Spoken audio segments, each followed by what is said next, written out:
মিষ্টি ডাঁটা। এই মিষ্টি ডাঁটা হয়তো অনেকে নাও খেয়ে থাকতে পারেন। আমাদের উত্তরাঞ্চল রাজশাহী বিভাগে এই মিষ্টি ডাঁটাটা পাওয়া যায় আর খেতে খুবই ভালো লাগে।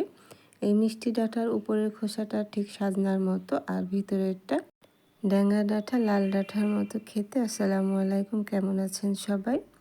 চলুন দেখা যাক এই মিষ্টি ডাঁটাটা আমি কিভাবে রান্না করেছি। আমি এখানে মিষ্টি ডাঁটা নিয়ে নিয়েছি প্রায় 1 কেজির মতো। এই যে মিষ্টি ডাঁটাগুলো দেখে নিশ্চয়ই বুঝতে পাচ্ছেন। এই ডাঁটাগুলো আরও মোটা মোটা হয়। আমাদের রাজশাহী বিভাগে এই মিষ্টি ডাঁটাটা খেয়ে থাকে। এই পাতাগুলো খাওয়া যায় না, পাতাগুলো ফেলে দিতে হয়। আর কুচি পাতাগুলো নিয়ে নিতে হয়, কুচি ডগাগুলো নিতে হয়। আমি কুচি ডগাগুলো নিয়ে নিচ্ছি আর ডাঁটাটা নিয়ে নিচ্ছি। এই মিষ্টি ডাঁটাটা ভিতরটা সফট থাকে আর বাইরেটা শক্ত থাকে। সাজনা ডাঁটার মতো বাইরেটা শক্ত থাকে। আমি এভাবে বেছে নিচ্ছি, দেখতে পাচ্ছেন সবগুলো পাতা আমি ফেলে দিচ্ছি আর আমি কচি ডগাগুলো নিয়ে নিচ্ছি। এভাবে আমি সম্পূর্ণ ডাঁটার পাতাগুলো ফেলে শুধু ডাঁটাটা নিয়ে নেব আর কচি পাতাগুলো নিয়ে নেব। দেখতেই পাচ্ছেন পাতাগুলো ফেলে আমি ডাঁটাগুলো নিয়ে নিয়েছি। এখন আমি ডাঁটাগুলো টুকরো করে কেটে নেব। আমরা যেভাবে সাজনা কেটে নিই ঠিক সেভাবে কেটে নেব। তবে সাজনার উপরের খোসাটা ফেলে দিতে হয় আর এই ডাঁটার কোনো কিছুই ফেলতে হয় না। ডাঁটার গোড়ার দিকটা হচ্ছে সেভাবে ফেলে দিচ্ছি, দেখতে পাচ্ছেন, কারণ গোড়ার দিকটা আরও বেশি মিষ্টি থাকে। এই ডাঁটাগুলো আরও মোটা মোটা হয়। আমি কচি ডাঁটাটাই নিয়েছি। আমি কেটে নিচ্ছি, দেখতেই পাচ্ছেন ডাঁটাটা কতটা হার্ড, শক্ত।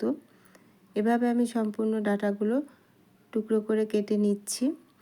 এই মিষ্টি ডাঁটাগুলো পটল অথবা ঝিঙ্গা দিয়েও রান্না করে খাওয়া যায়। আমি আজ আলু দিয়ে সরিষা বাটা দিয়ে চচ্চড়ি করব। আমি ডাঁটাগুলো কেটে নিয়েছি, দেখতেই পাচ্ছেন। আমি কেটে পরিষ্কার করে ধুয়ে নিয়েছি।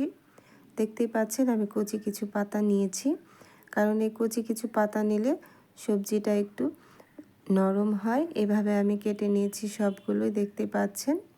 এখন আমি ডাঁটার তরকারিটা রান্না করে আপনাদের দেখাচ্ছি। খুবই মজা হয় এই মিষ্টি ডাঁটার তরকারিটি। আমি একটি ফ্রাই প্যান বসিয়ে দিয়েছি, তাতে আমি 3 টেবিল চামচ রেগুলার রান্নার তেল দিয়ে দিলাম। এখন আমি দিয়ে দিচ্ছি 2 টেবিল চামচের মতো পেঁয়াজ কুচি। পেঁয়াজ কুচিগুলো আমি হালকা বাদামি করে ভেজে নেব, বেশি কালার করব না, কারণ এই চচ্চড়িতে আমি পেঁয়াজ বাটাও দিব, যাতে চচ্চড়িটা একটু মাখা মাখা হয়। যেহেতু এখানে আমি ঝিঙ্গা অথবা পটল দিচ্ছি না, ঝিঙ্গা অথবা পটল দিয়ে চচ্চড়িটি করলে একটু নরম হয় আর এই সবজিটাতে বেশি মশলার প্রয়োজন হয় না। এখানে আমি 2 টেবিল চামচের মতো পেঁয়াজ বাটা দিয়েছি। পেঁয়াজ বাটাটা এখন আমি হালকা ভেজে নিচ্ছি, যাতে পেঁয়াজ বাটার কাঁচা গন্ধটা যাতে চলে যায়। আমি হালকা ভেজে নিয়েছি। এখন আমি দিয়ে দিচ্ছি 1 টেবিল চামচের মতো কালো সরিষা বাটা। আপনারা চাইলে যে কোনো সরিষা বাটাটা এখানে ব্যবহার করতে পারেন। আমি এখন সরিষা বাটাটা পেঁয়াজের সাথে আবারও একটু ভেজে নিচ্ছি।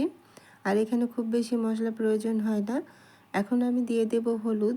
এখানে হলুদ, মরিচ, কাঁচামরিচ এগুলো দিয়েই এই সবজিটা তৈরি হয়ে যায়, খুব বেশি মশলার প্রয়োজন হয় না। ভাজা হয়ে গেছে আমার এই পেঁয়াজ বাটা আর সরিষা বাটাটা।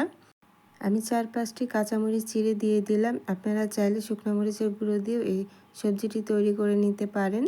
এখন আরও দিয়ে দিচ্ছি স্বাদ মতো লবণ। আমি 1 চামচের মতো লবণ দিয়েছি।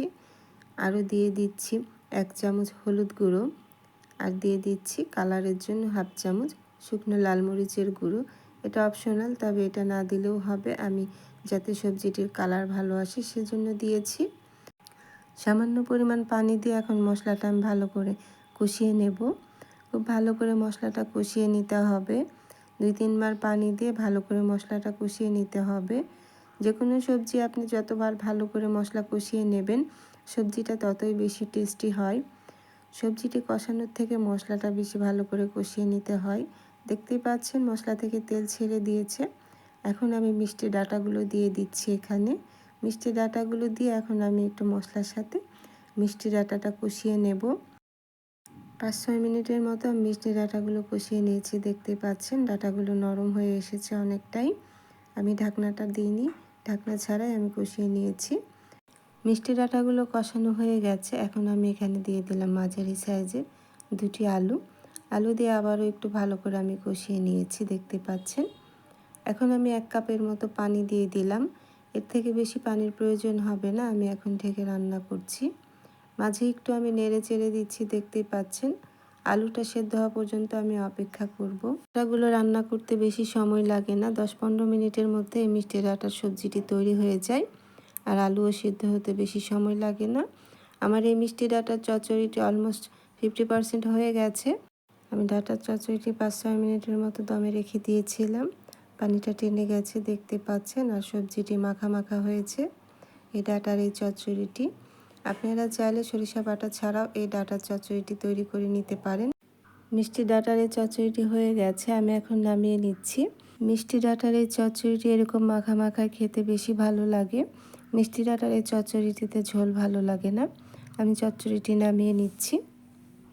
দেখে নিশ্চয়ই বুঝতে পাচ্ছেন এই মিষ্টি ডাটার চচ্চড়িটি কতটা লোভনীয় হয়েছে। খেতেও অনেক মজা হয়েছে এই মিষ্টি ডাটার চচ্চড়িটি।